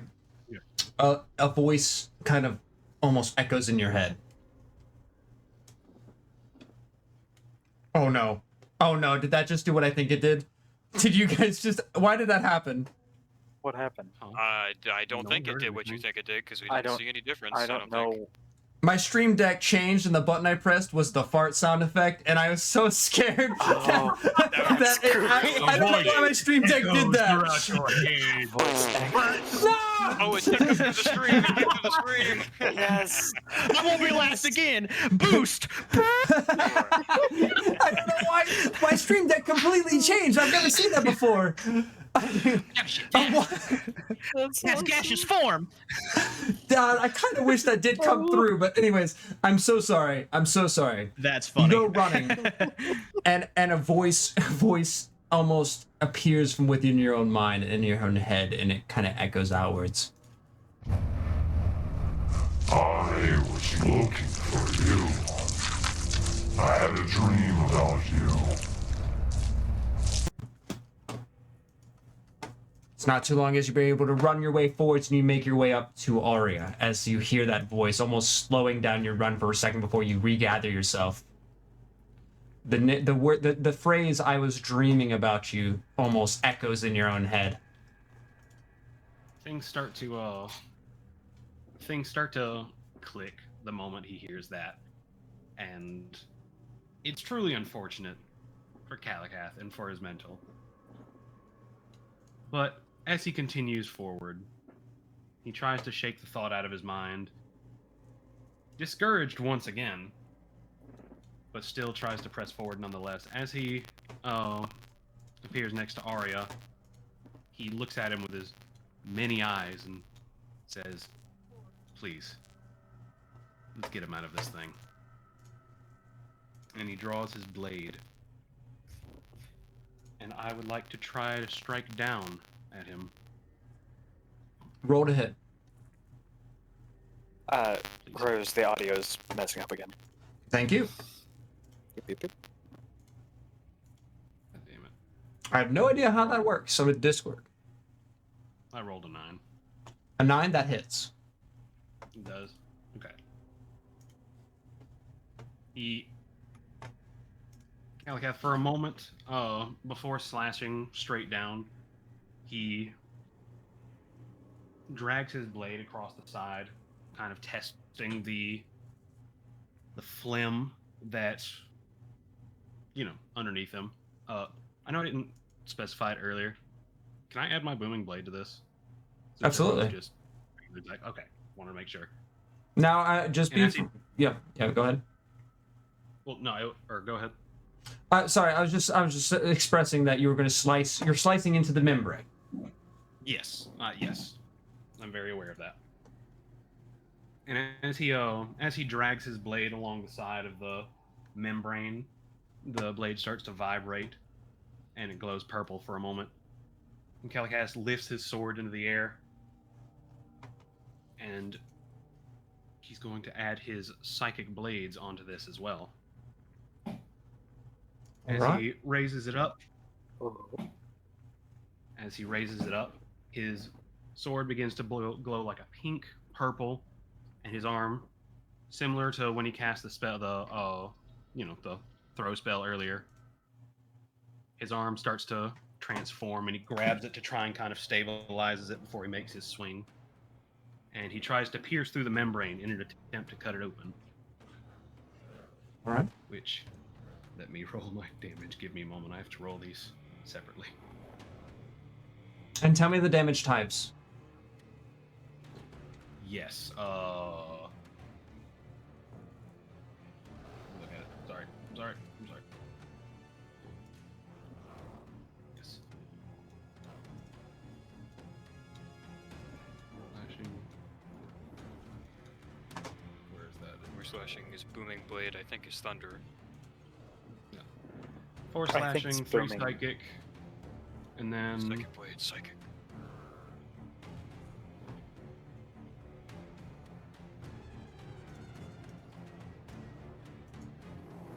hold on, 8. Oh, even more. 2 of them now. But I'm level Oh. 5. Oh, let's go. 4 Let's go. slashing, 6 psychic, and then 14 thunder damage. Ooh, okay. As the blade slices down, there's the slashing damage that doesn't seem to have much of an impact on the beast. It's almost no effect onto the membrane. The booming also explodes, and it does push the membrane more so, but it doesn't seem to do much against the several feet of this slimy, mucousy mass. But the psychic damage, how much damage was that? 3? 6. 6. 6. The psychic damage, however, you find that for some reason feels as though it gets through the membrane and straight to the host. As there's a slight reaction, you can see several of these eye stalks squint as though in pain. Although the large prosthetic gold eye doesn't move or change, and it begins to look all towards you, focusing like as though they're narrowing. The amount of effect that you get out of that is very, very limited, and you find that there's something missing, something wrong about this approach as you slice boards, and there's a dark, evil chuckle that kind of echoes in your own mind. As the blade pierces, even if it's only slightly, that's excellent knowledge to have. Kalakath crouches down and looks down into the center of it all and says, "Come on. You've been wanting me so bad for so long, it's not fair that you just stay hidden away. Come out here and fucking get me." And I This think that'll be the end of my turn. this statement kind of echoes with him as he looks upwards to the membrane, and you can see like several thoughts mulling over in this large creature's mind. It's basically one big head with a strange goopy maw, and you get these flashes to your mind, almost like images. You see yourself surrounded, a quick like PNG flash by heroes, and somehow you're seeing in a 360 region. It's very strange. And Kalakath, you're the only one who experiences this as you see what looks to be 2 elven heroes moving incredibly fast. You see a dwarf leaping upwards with a blade in tow, and then him being blasted by a seemingly some kind of ray. You see another individual with a staff screaming outwards as they slam downwards as this PNG begins to slowly shift and change.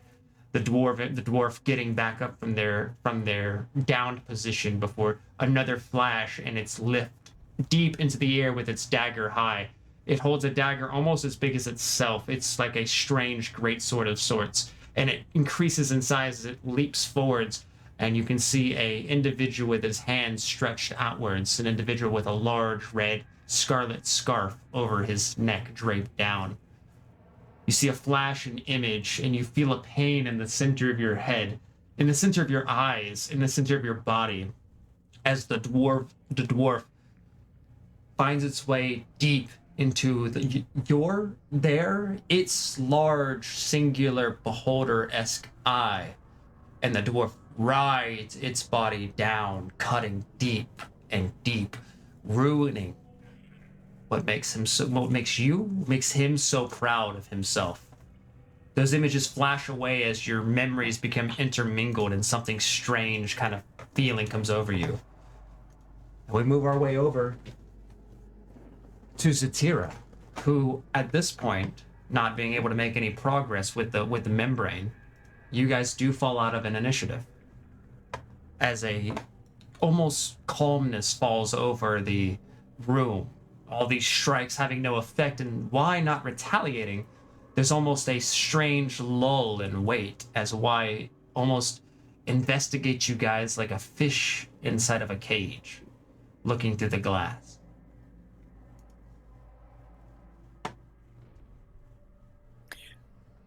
S- damn, and I start punching at this membrane. As I kind of get the feeling that the energy is different, and I feel how my previous failures that have just risen to the surface are making me feel a certain way. I'll walk up to Kalakath and Arya real quick. It's an odd thing standing on this transparent membrane looking down as the creature looks up at you. There's a strange sense of like waiting. But for what? Could I pry open the membrane with my now 4 astral arms? You can certainly try. Like- yeah. Like someone get a slice going for me, and then I dig my multiple astral fingies into there and pry open with my Goliath might.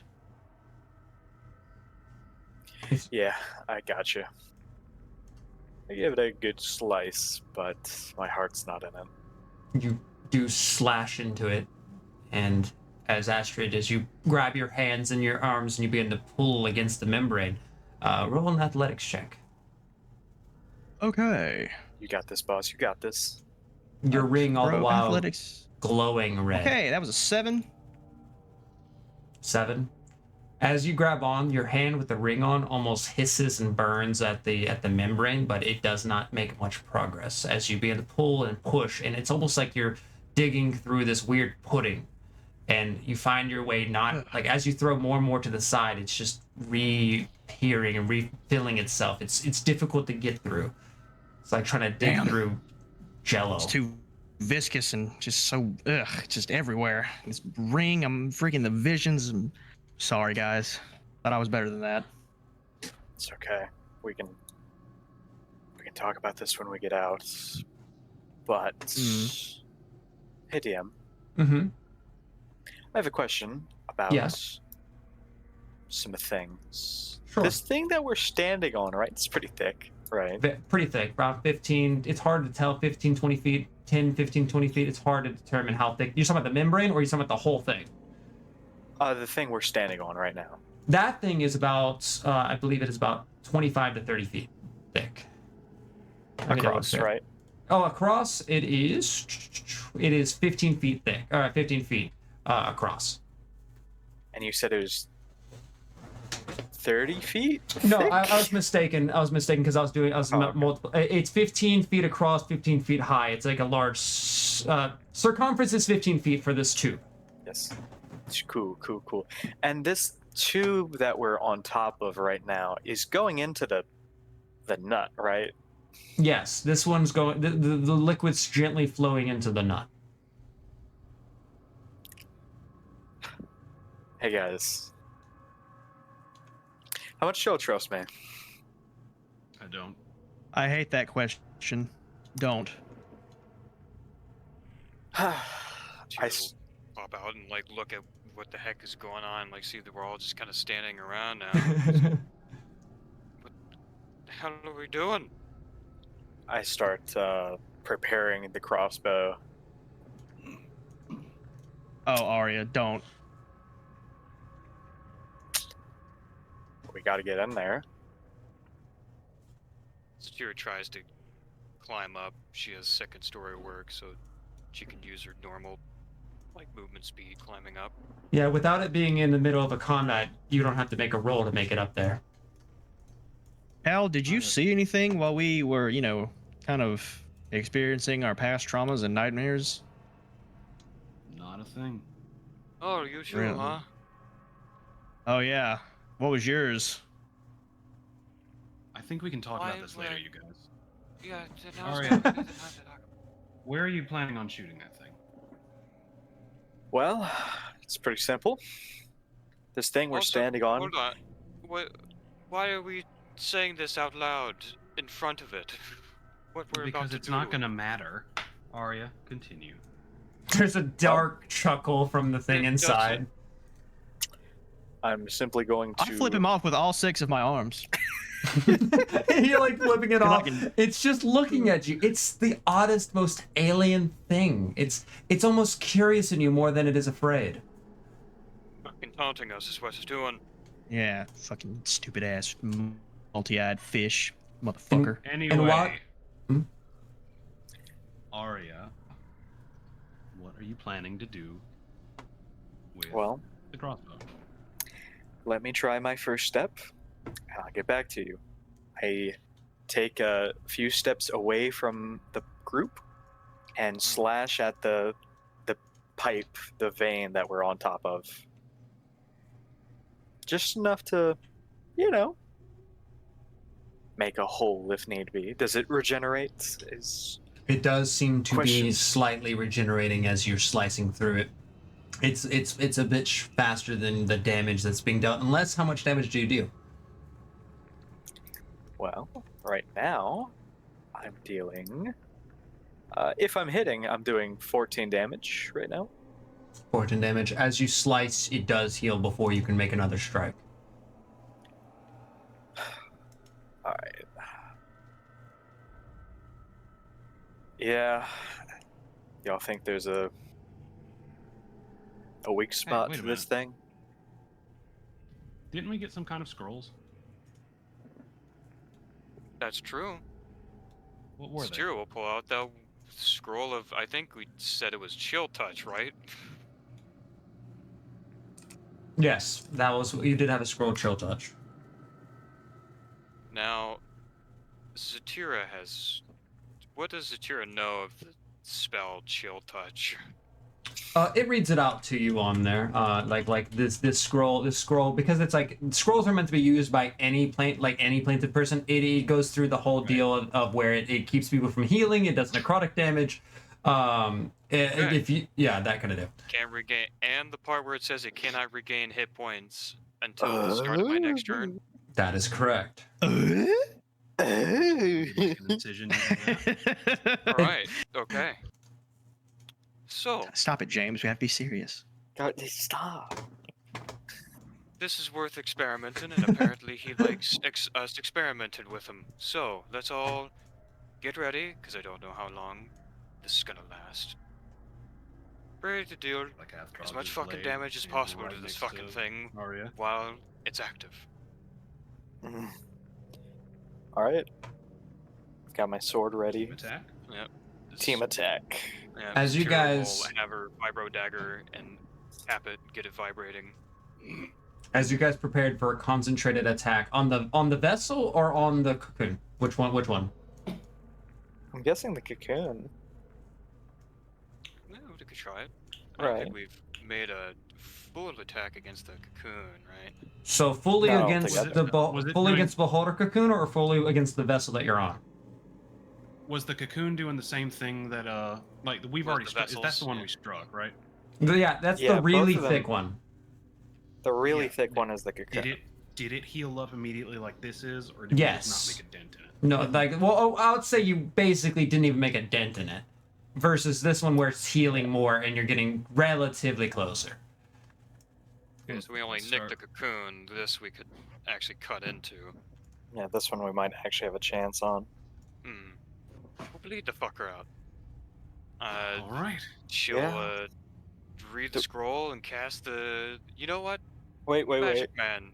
Magic Man, you read the scroll. You probably understand it better than I could. Zatira, no offense, but I've also got a big sword. Right? Sure. But I Hey. think you have a better chance of, I don't know, reading the thing correctly. Hey guys, before we do that, Right? Um, we're standing on the thing we're cutting. Yeah. right. Right. When I was Do you have cutting another it, option? well, when I was cutting it, I was like, oh, I'm gonna hop inside, crossbow inside there, towards the thing, and just start hitting it. But if we're Sounds trying like to, a terrible idea. I Going mean, sure, into the fucking juice. yeah, I mean, probably. Do you see the shit that's in there? Like, I look down and see all the. Roll a horrific perception gross check. stuff. Perception check.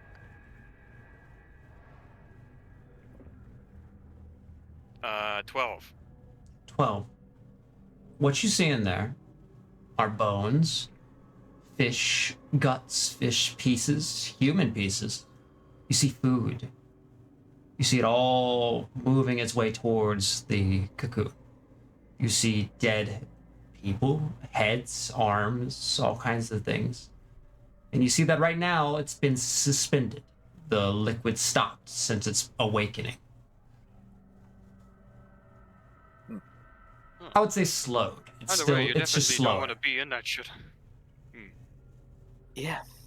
Yeah, probably not.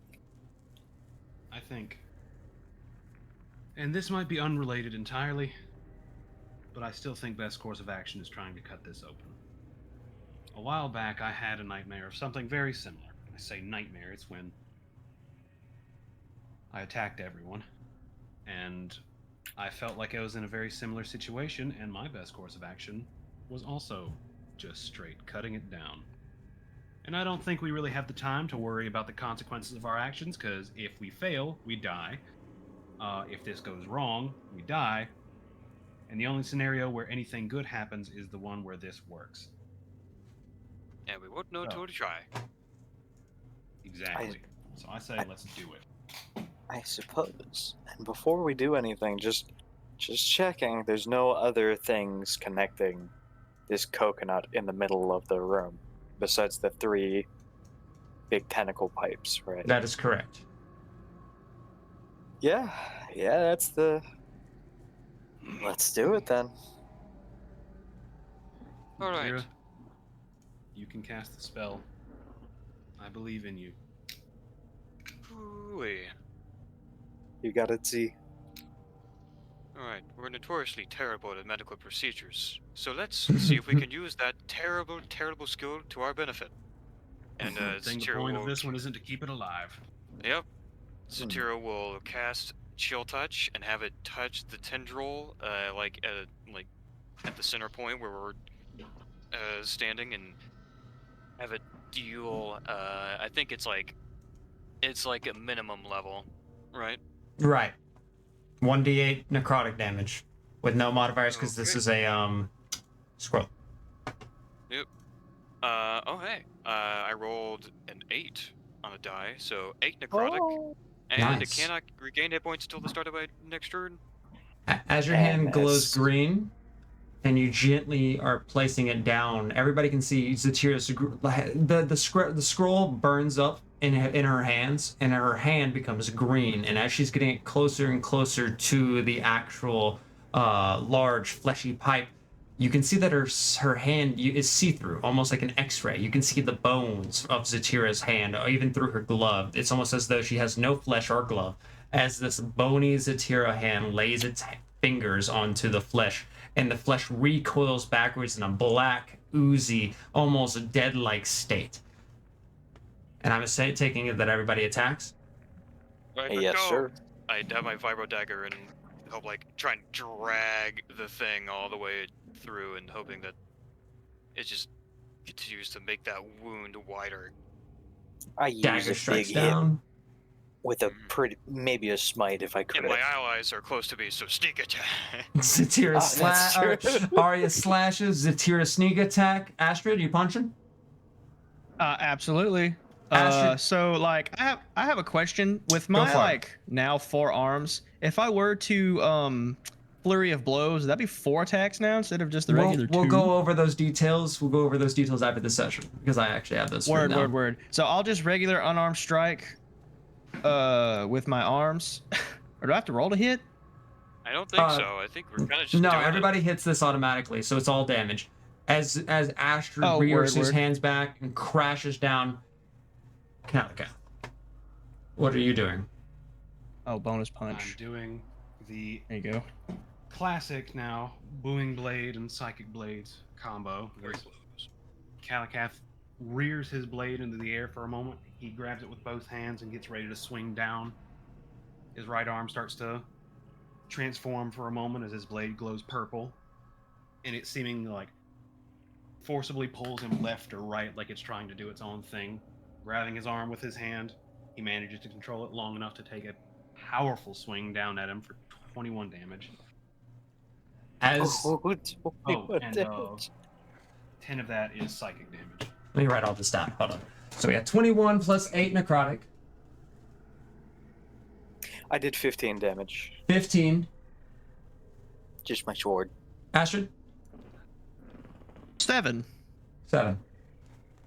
As Or- everybody strikes down, each person did doing their 6. unique attack. What's it, Tur? It's 13. I did 6 plus 13 with my dagger. Oh, can I? Never mind. Everybody strikes down in a massive blow. Kalakath, your attack goes through, but there's almost like a period in that where time slows and you have a dialogue, a conversation within yourself, a conversation to you within your own mind as all these strikes happen.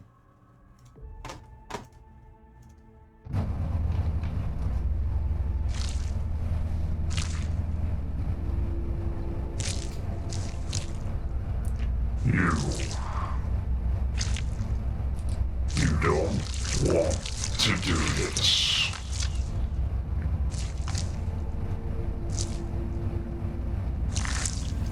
Tell me why. You and me doing this upon yourself.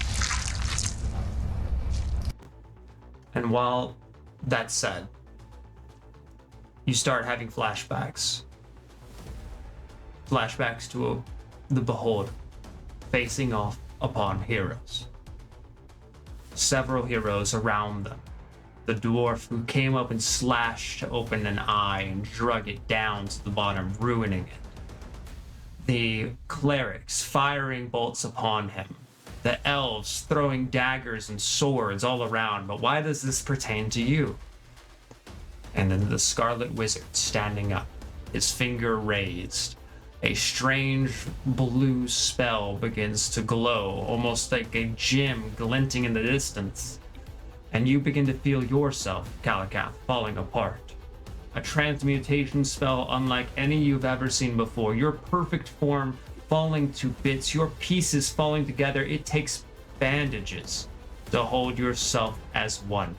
You start to fall apart and you feel yourself gooping across. What do you do?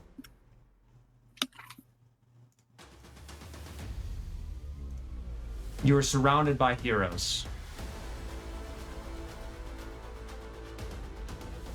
You might be muted. He is muted. I was muted, I'm sorry. I said, is there any part of me left? 'Cause I Right can now, move you are around. barely holding yourself together, but pieces fall off. You feel a big splotch as something falls out. Was that your arm? Was that your stomach? You're not sure. But you are still there. You're still fighting, and you are surrounded. What do you do? The only thing that I really know how. I use Thunderwave. Oh no. Oh, I want you to roll 3d6. Oh no, bro. Oh no. 3D. Yeah, we're a little close, don't you think? We're a little close, don't you think? Hey, baby. Oh, Please no, stop. bro. Please no. 7. 7? Mhm. Oh no, I need to know what each sorry, I need to know what each one is. Okay. 3, 2, and 2. 3, 2, and 2. Reroll 1d6. 4. 4. There's a blast outwards as the two elves there. One of the two elves is immediately engulfed with flames as you thunderwave. Their scream calls out as a scream. Another yells back, "Brother!" As she reaches her hands out. The one not engulfed in flame. The other one, the dwarf who fell to the floor. He looks upwards. His body is stone. And the fifth one, you fire outwards. What was the last number you had? 4. 4. With that one, he stands there. He falls to his knees. This is the Scarlet Wizard, the Scarlet Scarf Wizard, excuse me. As he falls to his knees, his body out of energy, seeming like something's wrong. As a blast of necrotic energy comes across him, he uses a deflection to try to reduce the damage. And you begin to what? There's an opening, a chance to run, or you could try to finish this, though you are falling apart.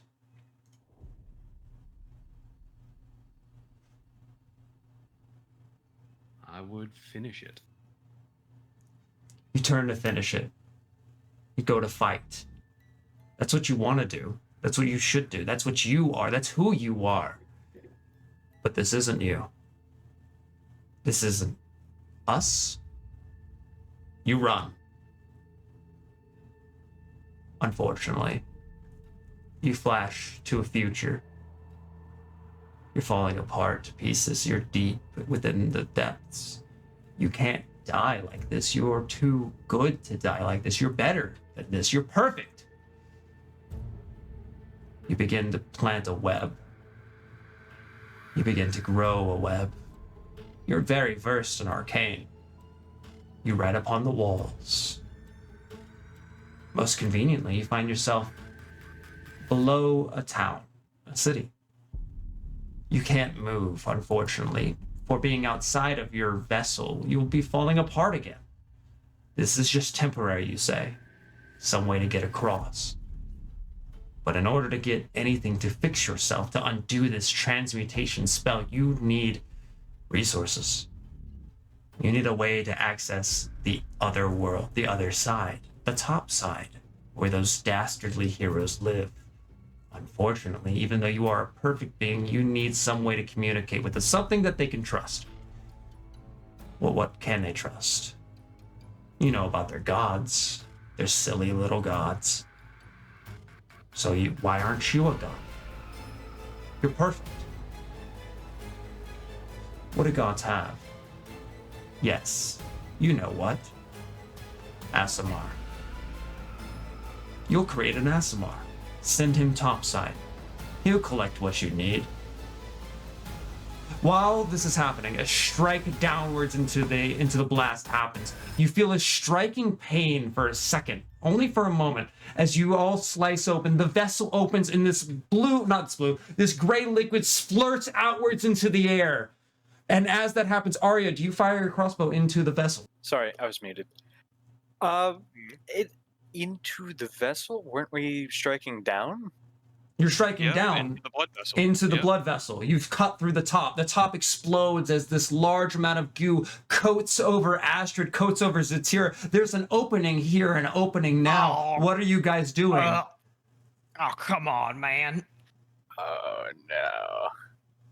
You're open, and if you Time's want it, running short. Well, The necrotic touch is beginning to fade. The Strike skin's again. beginning to grow. No, All right. I want to use my arms to keep it held open. I You don't guys let that hold it wound open. Roll an close. athletics check as you're preventing the wound to close. Arya, why are you freezing? I will assist in his athletics check, continuing to cut it open.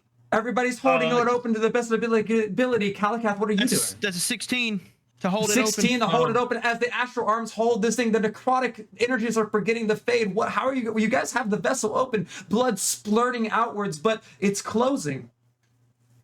Are we going in or are we not? Kalakath jumps in. Calcat dives into Okay. the brine, and quickly he's swept into the current, now reactivated, heading his way quickly towards this beast in the center. Arya, after freezing up, thinking about some failures, also jumps in with his crossbow ready. And I guess it's all liquid. He can't really yell at Cal, can he? There's just Not the as like the liquid like brine kind of fills your mouth. It's nasty, and Calicat's All right. quickly making his way towards the creature.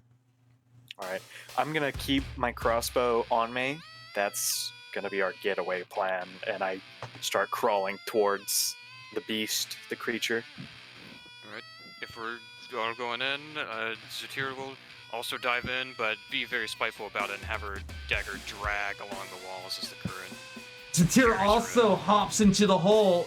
Astrid, you're the last one. Are you staying on top or are you going into this brine? I will go in, but before I do that, I say to myself, oh my god, why is it always gross places with these people? I hate crossroads. Ah! And I jump in. You jump into the current. The current's bringing you to the open mouth of a large creature with several eyes open. Its mouth hangs jaw loose, and its eye, its replacement eye staring towards you. Blue arcane all over it. You head towards the mouth of a god. And we will end our session there. I knew you'd do that. I knew you'd Gonna do knock that. the teeth of a god out of his mouth. Fucking bullshit piece of ugly ass squid head ass. Good. From the outside. Good night, everybody. Thank you guys all for night. joining the Good night, reception y'all. table, Good and I hope you had a night. We all good got time. followed. Goodbye. Bye-bye. That's We all got followed. They're gonna TPK. see us again. We're dead. We got eaten. Looks like the nut swallowed us. Huh, wow. I'll give that inspiration to somebody else. No! I'll give that inspiration to somebody else.